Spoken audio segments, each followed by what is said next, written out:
अस्सलाम वालेकुम। तो कल जैसा कि हम लोगों ने देखा था कि ओएल और यूएल क्या काम करते हैं, ऑर्डर लिस्टिंग और अनऑर्डर लिस्टिंग क्या होती है, और पूरा देखा था कि सबलेम टेक्स्ट को किस तरीके से हम प्रोजेक्ट इसके ऊपर ओपन करके ब्राउज़र के ऊपर देख सकते हैं। ठीक है, तो आज हम लोग ये देखेंगे कि हम एचटीएमएल के अंदर टेबल किस तरीके से क्रिएट कर सकते हैं और एचटीएमएल में टेबल होते क्या हैं। जैसे हमारे पास लार्ज अमाउंट ऑफ डाटा होता है और अगर उससे हमें अरेंज करना हो इन टेबुलर फॉर्म, तो हम लोग क्या करते हैं, टेबल का यूज़ करते हैं। टेबल के अंदर क्या होता है, रॉ और कॉलम की ये फॉर्म में डाटा को अरेंज किया जाता है। तो एचटीएमएल भी हमें कुछ इस तरीके से स्ट्रक्चर प्रोवाइड करती है कि अगर आपको डाटा को टेबुलर फॉर्म में सेव करना है तो हम टेबल्स का यूज़ करते हैं। ठीक है, तो सबसे पहले टेबल को यूज़ करने के लिए हमारे पास है टेबल का टैग। ठीक है, वही टेबल का टैग ओपन और टेबल का टैग क्लोज करेंगे। ठीक, अब इस टेबल के अंदर मुझे कितनी रॉस चाहिए वो मुझे डिफ़ाइन करनी है। ठीक है, जैसे मैंने टेबल में मुझे चाहिए टेबल रॉ, ये मैंने टेबल रॉ ले ली। अब उस रॉ में मुझे कितने कॉलम चाहिए, सही है, तो वो टी डी कहलाता है। टेबल कितना डाटा होगा, उस रॉ में कितना डाटा होगा, तो ये दरअसल हमारे कॉलम बता रहा है कि ये कॉलम कितने कॉलम है। जैसे कि मान लें मैं अभी फ़िलहाल नेम, एफ फादर नेम और कॉन्टैक्ट के लिए लेना चाहता हूँ, तो मैं यहाँ पे 3 ले लेता हूँ। ठीक है, 3 कॉपी पेस्ट कर लेता हूँ। कंट्रोल शिफ्ट डी करेंगे ना आप सबलैम में, तो ये 3 डुप्लीकेट बन जाएंगी। ठीक है, तो फर्स्ट रॉ के अंदर मेरे को 3 कॉलम मिल जाएंगे। सही है, जैसे कि हज़ेब, फर्स्ट डाटा उसका नाम, वालिद का नाम फरहान, और फिर ये नंबर आ गया।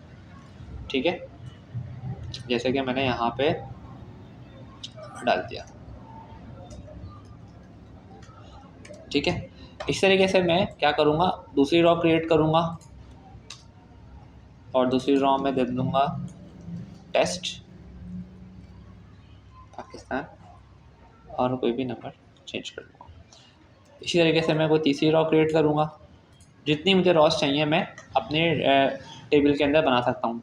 अभी मैं आपको इसका स्ट्रक्चर दिखाऊंगा कि इसका आउटपुट हमें क्या मिल रहा है। ठीक है, जैसे कि एहसन पर नंबर। ठीक है, इसको मैंने सेव किया, यहाँ पे आए, यहाँ पे लोड किया पेज को, और देखें यहाँ पे मेरा डाटा टेबुलर फॉर्म में सेव हो गया, रॉ, और हर रॉ के अंदर 3 कॉलम, पहला कॉलम, दूसरा कॉलम, तीसरा कॉलम, और दूसरी रॉ में 3 कॉलम, तीसरी रॉ में 3 कॉलम। तो ये है टेबल का बेसिक। इससे अच्छा, इससे और टेबल और कुछ नहीं है टेबल, बस यही टेबल है। अकेले टेबल के अंदर हम रॉज बनाएंगे और रॉज के अंदर हम अपने कॉलम्स बनाएंगे कि कितने कॉलम्स हमें चाहिए, उन्हें हम टेबल डाटा कहते हैं।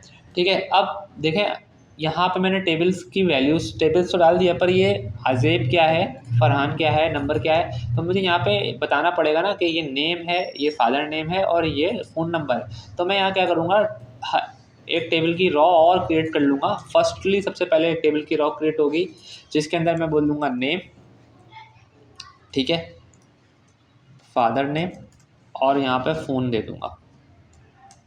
ठीक है, चेक किया, देखिए यहाँ पे आ गया नेम, फादर नेम, फ़ोन।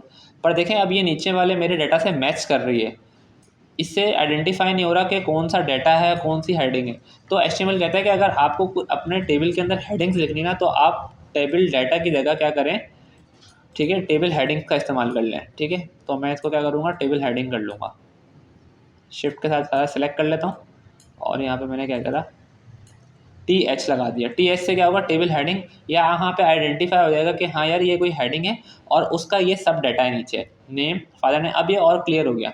ठीक है, यहाँ पे मैं क्या कर सकता हूँ, टेबल के अंदर एक एट्रीब्यूट पास कर सकता हूँ बॉर्डर का, और उसके अंदर मैं क्या कर सकता हूँ, 1 लिख दूँगा। 1 मतलब 1 पिक्सल का मुझे एक बॉर्डर दे दो साइडों पे। तो ये देखें मेरे पास 1 पिक्सल का बॉर्डर आ गया। सिंपली मैंने यहाँ पे टेबल के अंदर बॉर्डर लिखा, बॉर्डर की प्रॉपर्टी उसकी, और 1 लिख दिया। यहाँ पे मेरे पास एक बॉर्डर यूज़ हो गया है। प्रॉपर्ली हम इसको देखेंगे कि किस तरीके से हम बॉर्डर्स बना सकते हैं और किस तरह से स्टाइल, हम ये सारी स्टाइलिंग में सीखेंगे। अभी हमारा फुल फोकस था कि हम टेबल किस तरीके से बनाते हैं, टेबल कैसे होते हैं, ये किस तरीके से चल रहा है काम, ये चीज़ हमने सीख ली। इसी तरीके से हम लोग टेबल्स क्रिएट करते हैं एचटीएमएल के अंदर, और रॉज और टेबल डाटा डिफाइन करते हैं।